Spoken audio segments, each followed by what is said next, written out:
SCO बैठक के ठीक बाद शक्ति प्रदर्शन के जरिए चीन ने ट्रंप को सख्त मैसेज दिया है, तो एससीओ के मंच से एक संदेश यह भी दिया गया कि पाकिस्तान से दोस्ती बड़ी महंगी पड़ती है। ऐसी चर्चाओं के सामने आने की वजह है एससीओ में मध्य एशियाई देश अजरबैजान की फजीहत, जिसे पूरी तरह समझने के लिए आपको अजरबैजान की कुछ मीडिया रिपोर्ट्स को बेहद गौर से देखना चाहिए। इन रिपोर्ट्स में कहा गया है कि अजरबैजान ने एससीओ की सदस्यता के लिए आवेदन किया था, लेकिन भारत ने इस आवेदन को स्वीकार नहीं किया, जिसकी वजह से अजरबैजान को एससीओ की सदस्यता नहीं मिल पाई। रिपोर्ट्स में यह भी दावा किया गया कि इस्लामिक ब्रदरहुड की नीति पर चलते हुए पाकिस्तान का साथ देने की वजह से भारत ने सदस्यता के आवेदन पर वीटो लगाया। आपको याद होगा, जब अजरबैजान के राष्ट्रपति इल्हाम अलियेव एससीओ की बैठक में मौजूद थे, तब उनके चेहरे पर शिकन छाई हुई थी, जो इशारा दे रही थी कि एससीओ सदस्य बनने की ख्वाहिश पर पानी फिर चुका है।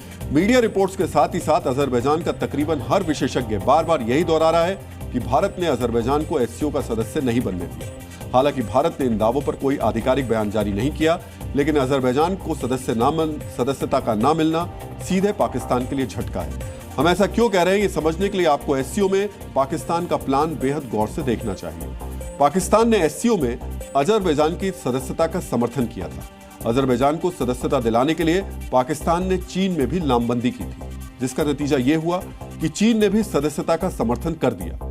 अपने इरादों को पाक साफ दिखाने के लिए शहबाज शरीफ ने अजरबैजान के पारंपरिक प्रतिद्वंदी आर्मीनिया से भी कूटनीतिक रिश्ते स्थापित करने की दलील दी थी।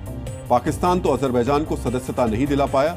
हाँ, यह जरूर माना जा सकता है कि पाकिस्तान का साथ देने की सजा शायद अजरबैजान को मिली, क्योंकि ऑपरेशन सिंदूर के दौरान अजरबैजान ने पाकिस्तान को नैतिक और कूटनीतिक समर्थन दिया था। ऑपरेशन सिंदूर के बाद अजरबैजान ने शहबाज शरीफ और आसिम मुनीर को अपनी धरती पर आमंत्रित भी किया था। एससीओ के मन से एक और ऐसी तस्वीर सामने आई जिसने पाकिस्तान के दोस्त यानी अजरबैजान के राष्ट्रपति अलियेव की टेंशन जरूर बढ़ाई हुई। आपको भी ये तस्वीर बेहद गौर से देखनी चाहिए। एससीओ समिट के दौरान प्रधानमंत्री मोदी और आर्मीनिया के पीएम निकोल पेशिनियान की मुलाकात हुई थी। इस मुलाकात की तस्वीर प्रधानमंत्री मोदी ने अपनी सोशल मीडिया अकाउंट पर शेयर की।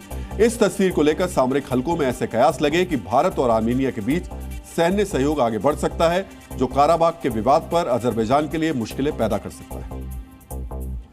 वर्ष 2023 में अजरबैजान ने अचानक हमला करके आर्मीनिया से काराबाग का विवादित इलाका छीन लिया था। अजरबैजान को सीधे तौर पर पाकिस्तान और तुर्की से मदद मिली थी।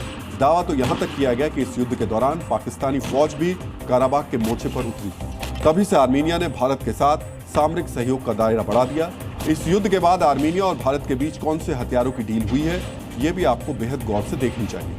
आर्मीनिया ने भारत के साथ लंबी दूरी की तोपों की डील की। इसके साथ साथ अपने सुखोई 30 विमानों के लिए आर्मीनिया ने भारत से रडार और अस्त्र मिसाइलों की भी खरीदारी की है। आर्मीनिया को भारत से एंटी ड्रोन सिस्टम मिले हैं और साथ ही साथ आर्मीनिया भारत से आकाश एनजी एयर डिफेंस सिस्टम भी खरीदने जा रहा है। कुछ ही दिन पहले अमेरिका के राष्ट्रपति ट्रंप की मौजूदगी में अजरबैजान और आर्मीनिया ने युद्ध विराम पर सहमति भरी है।